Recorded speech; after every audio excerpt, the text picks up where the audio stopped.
আমি এটুকু বলতে চাই, একটু আগে বলছিলাম যে প্রসেনজিৎ আমাদের এই গোটা ইউনিটের সব থেকে important member, not only as a DOP, আরো অনেক রোল যেগুলো করেছে এই সিনেমাটার সময়। আরেকজন যে আজকে নিয়ে এখানে নাই, যে আমাদের চিফ এই cinema, she has been a huge contributor to the film, আর of course বেবলিদি।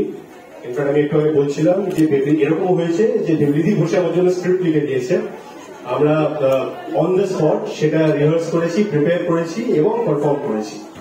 And that happens to be the climax of the film. Maybe কিছু বলার আছে?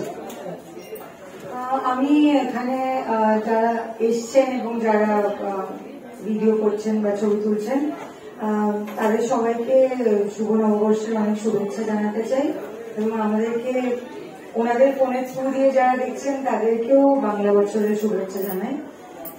এই ছবিটাতে আমার মনে হয় আমরা খুবই এই কথাটা বলি যে film making is a team work, but আমি সত্যি মনে করি যে এই ছবিটা একটা টিম ওয়ার্ক ছাড়া কোনোভাবেই সম্ভব ছিল না। আমরা খুব খুব গরম, দুর্গাপুর বোলপুরে এপ্রিল মে জুন মাসে কিরকম গরম থাকে সেটা সবাই জানি, তো প্রচন্ড গরমে আমরা শুটিং করেছি, এবং বাংলা ছবির বাজেট খুবই কম থাকে সবসময়, সেই জন্য আমাদেরকে অনেক বেশি কষ্ট করতে হয়, আমাদের সব রকম এমিনিটিস লাক্সারি থাকে না। এই ছবিটার ক্লাইম্যাক্স, এই ছবিটার কি বলবো ক্ষীর আর কি। তো ছবিটার last half an hour, last 20 minutes is very very important and crucial. আর অরিন্দমদাকে আমি ওই লাস্ট 20 মিনিটের ক্রেডিট একটুখানি কম দেবো, কারণ ওনার শরীর খারাপ ছিল এবং ওনাকে রেস্ট নিতে হয়েছিল।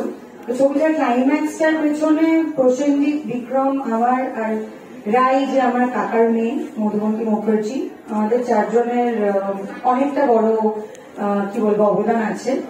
এবং এটা বলা ভালো যে ওই লাস্ট 20 মিনিট যদি দর্শকের ভালো না লাগে তাহলে সেটার দায়িত্ব অনেকটা আমাদের, অরিন্দম ভট্টাচার্যের একটু কম হবে। বাট শিবপুর আপনারা দেখেছেন অরিন্দম ভট্টাচার্যের ছবি, সেটা সবার খুব ভালো লেগেছিল, ইট ওয়াজ এ ব্লকবাস্টার হিট। এবং বাজারে এখন থ্রিলারটাই চলছে, এবং যেটা চলে আমরা সবাই সেটাই আরো মন দিয়ে বানাতে চেষ্টা করি। তো এটাও একটা থ্রিলার। আর বিক্রম আমাদের এখনকার ফিল্ম ইন্ডাস্ট্রির চকলেট হিরো, হ্যাঁ, ও বেশিরভাগ রম-কমস করে, কিন্তু এখানে ওকে একটা বেশ rough and tough angry young man হিসেবে দেখা যাবে। He is very very good as the police officer. আর আমার এই চেষ্টাটাই থাকে যে আমি নিজেকে কখনো রিপিট করবো না। এই ছবিতে আমার চরিত্রের নাম মুশশী, এবং আমি এখানে যে ধরনের অভিনয় করেছি বা আমাকে মানুষ যেভাবে দেখবে এই ছবিটাতে, আমি এটুকু গ্যারান্টি দিতে পারি যে আমাকেও এভাবে কিরকম দর্শক দেখেনি, বিকজ এটা আমার কাছেও একটা নতুন রকম চরিত্র ছিল।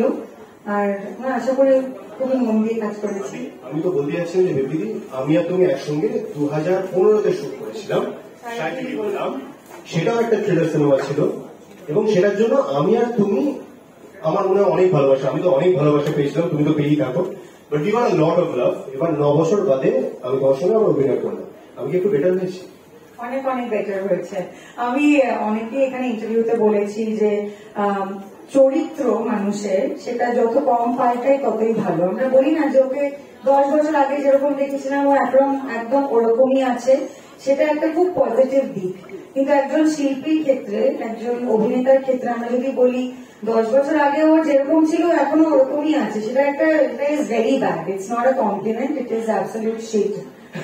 তো সেটা আমি এই বাজে কমপ্লিমেন্ট আমি বিক্রমকে দিতে পারবো না, কারণ আমার মনে হয় আমাদের জীবনের সমস্ত অভিজ্ঞতাই আমাদের কিছু না কিছু ভাবে সমৃদ্ধ করে, আমাদের অনেক কিছু শেখায়, এবং ব্যক্তিগত জায়গায় আমাদের যে জার্নি থাকে সেটা আমাদেরকে অভিনেতা হিসেবেও অনেকটা ম্যাচিওর করে তোলে। And Vikram is very good in the film. আমি ওর প্রচুর কাজ দেখি, সবই দেখি প্রায়। তো পারিয়া তো ও যা অ্যাংরি রাফ টাফ চরিত্র করেছিল, এটা তার থেকে অনেকটা আলাদা। And Ekavali is doing spectacular work here and also in the Hindi language. আর আমার খুবই প্রিয় অভিনেত্রী এবং মানুষ, এবং আমি ওকে একটু আগেই বলছিলাম যে ও যে স্পিডে হিন্দিটা বলতে পেরেছে এই ছবিতে, আমার মনে হয় না আমাদের ইন্ডাস্ট্রি থেকে কেউ, আমরাও যারা এখন বম্বেতে গিয়ে হয়তো অল্প বিস্তর কাজ করতে পারছি, ওই স্পিডে হিন্দি আমরা কেউ বলতে পারবো না। আমি যদি 1 মাস ধরে সবকিছু মুখস্থ করি তারপরেও আমি অত স্পিডে হিন্দি বলতে পারবো না। So she is looking absolutely real র, ওটাই ও এরকম মনে হচ্ছে। So we had a very strong crew.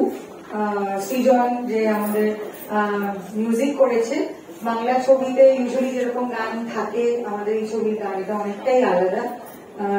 Rap, Bangla rap প্রথম ইউজ হয়েছে বলে বাংলা সিনেমায় আমি জানি না। হ্যাঁ, কেউ করেছিল হয়তো, তারপরে আমার মনে হয় না কেউ করেছে বা করার সাহস দেখিয়েছে। তো আমরা অনেকগুলো নতুন জিনিস নিয়ে ছবিতে এক্সপেরিমেন্ট করেছি। সো ইউ জাস্ট হোপফুল যে ওটিটিতে কবে আসবে সেই ভরসায় বসে না থেকে মানুষ হলে গিয়ে এই সিনেমাটা দেখবে। And we all have our social media handles, আপনাদের ভালো লাগুক খারাপ লাগুক, please share your feedback so that we can do better, and thank you. আমি বেবলিকে বলতে চাই, Babli this was my second film যেখানে তোমার সঙ্গে সিং করার সুযোগ পেয়েছি। আই রিয়েলি হোপ যাতে আগামী বছরগুলো আমি অনেক কাজ করতে পারি। আমার মনে হয় যে every film that I work on, যেখানে তুমি আছো, I kind of become a better actor. সেটা সাহিত্য বিপ্লবের সময় হয়েছিল, সেটা দুর্গাপুর জাংশনের সময় হয়েছে বলে আমার বিশ্বাস। এরপরে যদি আমার কেউ কাজ করে আমাকে, তাহলে I be probably a better actor with every film. Thank you, অনেক ধন্যবাদ। আপনাদের যদি ট্রেলার ভালো লাগে প্লিজ ছড়িয়ে দিন, সবাইকে জানান। 25শে এপ্রিল আমাদের সিনেমা দুর্গাপুর জাংশন রিলিজ করছে আপনাদের কাছে দূরে সিনেমা হলে। আমরা যে কজন এখানে আছি, যেমন ভেবলিদি বললো, আমি, ভেবলিদি, প্রসেনজিৎ, রেখাবলী, অরিন্দম দা, আমাদের গোটা মিউজিকের টিম, তার বাইরেও একটা অনেক বড় টিম আছে যারা আজকে এখানে উপস্থিত নয়, কিন্তু যাদের অবদান আমাদের সিনেমায় আমাদের প্রত্যেকের সমান। তাদের সবাইকে ধন্যবাদ জানিয়ে আজকে will take your leave. Thank you so much. শুভ নববর্ষ। And I also want to thank the numerous producers who had come on board. আমার মনে হয় অরিন্দম দা বাংলাদেশ, পাকিস্তান আর আফগানিস্তান ছাড়া পৃথিবীর সমস্ত প্রান্ত থেকে প্রডিউসার ধরে এনতে সক্ষম হয়েছেন, এবং তারা যেভাবেই হোক না কেন আমাদের এই ছবিতে কন্ট্রিবিউট করেছে। এই 3টে দেশ ছাড়া বাংলাদেশ, পাকিস্তান, আফগানিস্তান বাদ দিয়ে from everywhere we have producers who have come from Honolulu, from maybe the Mariana Trench, from Bermuda Triangle, যেখানে হয়তো পপুলেশন নেই, কিন্তু ওখান থেকেও একজন প্রডিউসারকে অরিন্দমদা ধরে এনেছেন, এবং তাদের জন্যই আমাদের এই ছবিটা 2 বছরের মধ্যে শেষ করতে পেরেছি। So my heartfelt thanks and gratitude to all those who chipped in money so that we can make this fabulous film and hand it over to the audience. Thank you.